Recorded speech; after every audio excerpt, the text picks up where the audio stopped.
بسم اللہ الرحمن الرحیم۔ میں اپنے والدین کی اکلوتی بیٹی تھی۔ میرے ابا جی ایک سرکاری ملازم تھے۔ ہم خوشحال زندگی گزار رہے تھے۔ جب میں میٹرک کے پیپرز کے بعد فارغ بور ہو رہی تھی تو اماں نے کہا کہ اتنے دنوں میں تم کچھ گھر کے کام کاج سیکھ لو۔ اس طرح میں اماں کے ساتھ کام کاج میں ہاتھ بٹانے لگی۔ میرے اماں ابا مجھ سے بہت پیار کرتے تھے، لیکن مجھے یہ بات معلوم نہ تھی کہ میرے سگے ماں باپ نہیں ہیں، بلکہ انہوں نے مجھے گمشدہ بچی کو پناہ دی اور اولاد کی طرح پالا ہے۔ یہ حقیقت بہت عرصے بعد مجھ کو معلوم ہوئی۔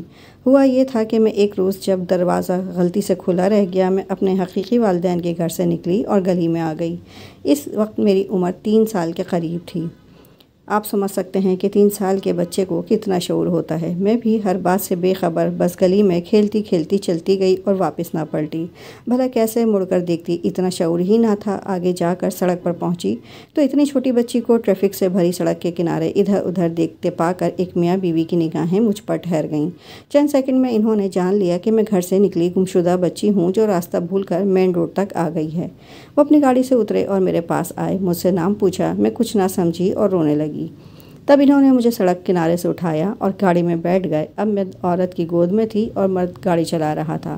مجھے لے کر وہ کچھ دیر ادھر ادھر گلیوں میں پھرے، دکانداروں سے پوچھا، ہر کسی سے پوچھا، مگر ہر کسی نے میرے بارے میں ناعلمی کا اظہار کیا۔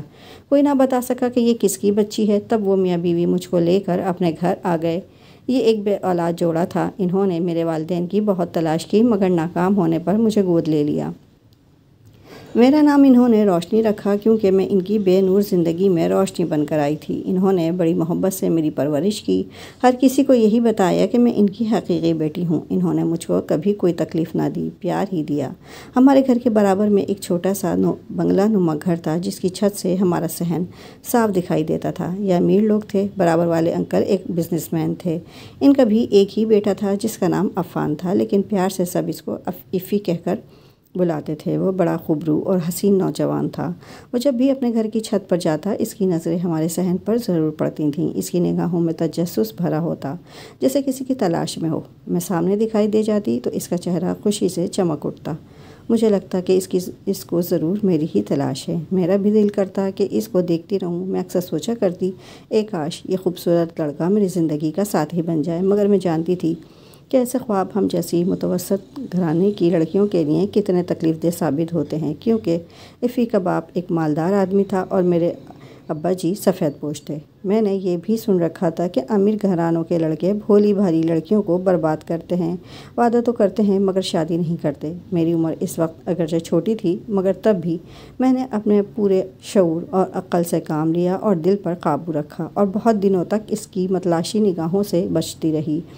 مگر اس امیر زادے نے بالآخر ایک روز مجھ کو اپنی چاہت کا اسیر کر ہی لیا۔ وہ امتحان کی تیاری اور دھوپ کے بہانے اپنے گھر کی چھت پر کتابیں لیے مطالعے میں مصروف رہتا۔ ان دنوں ہلکی ہلکی سردیاں تھیں۔ میں بھی کبھی سبزی کاٹنے اور کبھی بال سکھانے کے لیے اپنے صحن میں جا کر بیٹھ جاتی۔ تب ہی وہ اپنی چھت پر آتا اور کبھی پینسل تو کبھی کاپی گراتا۔ آواز پر میں سر اٹھا کر دیکھتی تو مسکراتا۔ تب میں اپنی مسکراہٹ کو ہونٹوں میں دبا کر سر کو جھکا لیتی۔ افی کیونکہ مجھ کو اچھا لگتا تھا، لہٰذا میں اس کی ان حرکتوں کا برا نہ مناتی۔ جس روز اس کو نہ دیکھتی، سارا دن کوئی کمی محسوس ہوتی رہتی، اور دیکھ لیتی تو دل ہلکا پھلکا ہو جاتا۔ اگر 2-4 دن وہ اوپر نظر نہ آتا تو میں پریشان ہو جاتی۔ میں منتظر رہتی کہ کب وہ اپنی چھت پر آئے تو میرے من میں مسرت کے پھول کھلیں۔ بہت عرصے سے یہ لوگ ہمارے پڑوس میں رہتے تھے، لیکن کبھی افی نے کسی کو شکایت کا موقع نہ دیا تھا۔ محلے کے سارے لوگ اس کو ایک شریف لڑکا سمجھتے تھے اور اس سے اچھے طریقے سے پیش آتے تھے۔ کوئی نہیں سوچ سکتا تھا کہ یہ لڑکا پڑوس میں کسی لڑکی پر نظر رکھتا ہے۔ یہ عین حقیقت تھی کہ وہ مجھ پر نظر رکھنے لگا۔ شروع میں نہ سمجھی، لیکن اس نے رفتہ رفتہ اپنی وارفتگی بڑھائی۔ اشارے سے سلام کرتا اور بات کرنا، احوال پوچھنا، جواب میں سر جھکا لیا کرتی۔ ایک روز میں صحن میں بیٹھی تھی، ابا جی دفتر گئے ہوئے تھے اور اماں سودا لینے بازار گئی ہوئی تھیں۔ میں صحن میں بیٹھی اپنے بال سکھا رہی تھی، تبھی ایک چھوٹی سی پینسل میرے سامنے آ کر گری۔ سر اٹھا کر دیکھا تو وہ ہاتھ جوڑے کھڑا تھا۔ اس نے ہماری سیڑھیوں کی طرف اشارہ کر کے کہا، ادھر سے اپنی چھت پر آ جاؤ، ضروری بات کرنی ہے۔ وہ جان چکا تھا کہ میں گھر پر اکیلی ہوں۔ مجھ کو اس کی منت سماجت سے لحاظ آ گیا اور میں اپنے زینے سے چھت پر چلی گئی۔ اب ہم دونوں آمنے سامنے تھے اور ہمارے درمیان چھوٹی سی منڈیر تھی۔ وہ اپنی چھت کے منڈیر کے پاس کھڑا تھا اور میں اپنی چھت کے منڈیر کے پاس۔ یہ ہماری پہلی ملاقات تھی۔ ڈرتے کانپتے وجود کے ساتھ میں نے اس کی بات سنی۔ بس اتنا یاد ہے کہ وہ میری تعریف میں کچھ کہہ رہا تھا، مگر میں کیا سن سکتی تھی کہ میرے تو کان ہی جیسے بند ہو گئے تھے۔ پلک جھپکتے میں واپس اپنے زینے سے صحن میں لوٹ آئی۔ وہ مجھے روکتا رہ گیا، مگر میں نے تیز تیز قدموں سے ایک ہی سانس میں سارا زینہ طے کر لیا۔ صحن میں قدم رکھا تو ہاتھ پاؤں ٹھنڈے ہو رہے تھے۔ لگتا تھا کہ چھت پر نہ تھی بلکہ کسی نے مجھے کنویں میں لٹکا دیا تھا۔ اپنے کمرے میں جا کر کتنی ہی دیر تک گم سم بیٹھی رہی۔ دوسرے روز پھر صحن میں جا بیٹھی۔ آج پہلے دن والا ڈر ختم ہو گیا تھا۔ اس کو جیسے ہوا نے میرے صحن میں آنے کی خبر کر دی۔ چند لمحوں بعد وہ بھی چھت پر موجود تھا۔ اس نے پھر سے مجھے اشاروں میں بلایا۔ میں نہ گئی تو وہ مایوس ہو گیا، مگر سلسلہ تو چل ہی نکلا تھا۔ کبھی ہمت ساتھ دیتی، کبھی حوصلہ ہار جاتی۔ رفتہ رفتہ سارا خواب دور ہوتا گیا۔ وہ مرحلہ بھی آ گیا جب ہم دور رہ کر بھی پاس ہو گئے۔ میں نے اس کو کہہ دیا تاکہ مجھ سے صرف بات کرنا، چھونے کی کوشش نہ کرنا۔ لوگ تم کو نیک چلن لڑکے کے طور پر جانتے ہیں تو نیک چلن ہی رہنا، خدا را دھوکہ نہ دینا۔ اگر والدین سے مجبور ہو تو بھی کوئی بات نہیں، پہلے سے بتا دو۔ ہم خود کو غلط امیدوں سے پہلے ہی دکھوں سے بچا لیں گے، مگر جھوٹی آس دلا کر مجھ سے کھیل مت کرنا، ورنہ میں موت ماری جاؤں گی۔ اس نے مجھ سے شادی کا وعدہ کر لیا تھا اور بہت منت کر کے ہاتھ جوڑ کر کہا تھا کہ ناراض نہ ہو۔ جلد بازی میں کسی کے بارے میں یہ غلط رائے قائم کرنا اچھا نہیں ہوتا۔ انسان بہت مشکل سے ایک دوسرے کو پسند کرتے ہیں۔ یوں ہی اگر رشتے توڑے جائیں تو عمر بھر ایک دوسرے کے لیے تڑپنے اور پچھتانے کے سوا کچھ نہیں ملتا۔ بہرحال میں اپنے والدین کو راضی کر کے تمہیں اپنا لوں گا۔ اس کی ان باتوں سے اس کی محبت اور یقین نے میرے دل میں گھر کرنا شروع کر دیا۔ ادھر میں خوابوں میں آنے والی خوشیوں کے استقبال کو رقص کنا تھی، ادھر افی تھا کہ بار بار مجھے اپنے گھر بلانے پر اصرار کرتا۔ میں اس کو جواب میں یہی کہتی کہ افی اب تو میں آپ کے گھر تبھی آؤں گی جب بارات لے کر آپ مجھے لینے کے لیے آئیں گے۔ ایک روز موسم بڑا سہانا اور ابرآلود تھا کہ بوندا باندی ہونے لگی۔ افی کے گھر والے کہیں گئے ہوئے تھے۔ اس نے ہمارے صحن میں جھانکا اور مجھے بلانے لگا۔ میں نے حسب معمول انکار کیا تو ناراض ہو کر بولا، اگر آج تم نہ آئیں تو پھر عمر بھر نہ تم سے بات کروں گا اور نہ تم کو بلاؤں گا، ہمیشہ کے لیے یہاں سے چلا جاؤں گا۔ اس کے تیور دیکھ کر میرا دل دھک سے رہ گیا۔ کسی صورت میں اسے ناراض نہ کرنا چاہتی تھی۔ اب تک میں نے اپنے والدین کی عزت کا پاس رکھا تھا، ایک مشرقی لڑکی کی طرح خود کو سنبھالے رکھا تھا، ورنہ تو میں اس کے ساتھ اڑ کر آسمانوں میں بھی جانے کو تیار تھی۔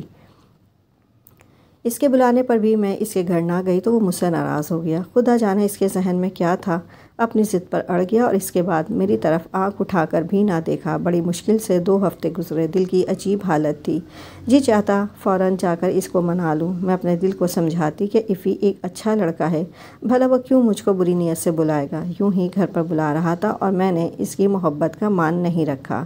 اب دل اس کی اچھائیاں گنوانے لگا۔ وہ برے ارادوں والا انسان نہیں ہے۔ محلے والے اس کی شرافت کی گواہی دیتے ہیں۔ نیک چلن نہ ہوتا تو کیوں یہ سب لوگ اس کی تعریف کرتے۔ میرے ساتھ بھی تو افی کا رویہ ہمیشہ شریفانہ رہا ہے۔ ہمسایوں سے اس کے باعزت تعلقات تھے۔ غرض ایسی باتیں سوچ کر خود کو آمادہ کر لیا کہ اس سے ملوں۔ ایک بچے کے ہاتھ پیغام بھجوایا کہ مجھ سے ملو، جہاں کہو گے آ جاؤں گی۔ اس پیغام کا بھی اس نے کوئی جواب نہ دیا۔ دل میں ہوک سی اٹھتی، زندگی بیکار لگنے لگی، تڑپ کر رہ گئی۔ ایک روز دیکھا کہ وہ اپنے گھر کی سیڑھیوں سے چھت پر جا رہا ہے۔ میں صحن میں بیٹھ کر اس کی واپسی کا انتظار کرنے لگی۔ تھوڑی دیر بعد وہ اپنا زینہ اتر رہا تھا۔ میں فوراً گھر کا دروازہ کھول کر گلی میں نکلی اور اس کے دروازے پر پہنچ گئی۔ اس نے زینے سے مجھے گیٹ سے نکلتے دیکھ لیا تھا۔ میرا یہ حربہ کامیاب رہا۔ فوراً نیچے آ کر افی نے اپنے گھر کا دروازہ کھول دیا۔ کہنے لگا، گھر سے باہر کیوں نکلی ہو؟ اس طرح میرے گھر کے دروازے پر مت کھڑی ہو، کوئی دیکھ لے گا تو تمہاری بدنامی ہو جائے گی۔ میں نے کہا، تم جو ناراض ہو، ناراضگی ختم کر دو تو ہی اپنے گھر جاؤں گی، ورنہ یہیں کھڑی رہوں۔ اچھا جاؤ، میں ناراض نہیں ہوں، جب بلاؤ گے آ جاؤں گی، لیکن اب کبھی ناراض مت ہونا، ٹھیک ہے؟ اس نے کہا، لیکن ابھی گھر جاؤ اور آئندہ اس طرح گلی میں مت نکلنا۔ اس نے نرم لہجے میں کہا تو مجھے قدرے سکون ملا اور میں اپنے گھر کے اندر واپس پلٹ آئی۔ ایک دن کسی نے دروازہ بجایا۔ ابا جی دروازے پر گئے۔ چاچو کا بیٹا تھا۔ اس نے بتایا کہ خبر کرنے آیا ہوں، ابا کا انتقال ہو گیا ہے، آپ اور تائی جان فوراً میرے ساتھ چلیے۔ ابا اور اماں فوراً جس گاڑی میں اویس آیا تھا اسی میں بیٹھ کر چاچو کے گھر چلے گئے۔ جاتے ہوئے مجھ سے کہا کہ کنڈی لگا کر رکھنا، ہم شام تک آ جائیں گے۔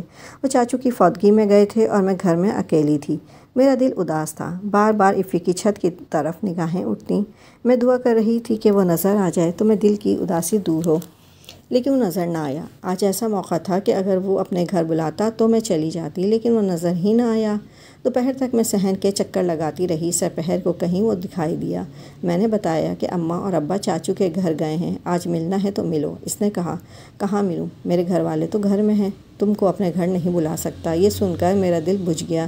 جانے کیوں افی سے تنہائی میں باتیں کرنے کی آرزو مجھے بے قرار کرنے لگی، شاید اس لیے کہ وہ ہفتوں مجھ سے ناراض رہا تھا اور اب ڈھیر ساری باتیں کر کے اس کی خفگی کو دور کرنا چاہتی تھی۔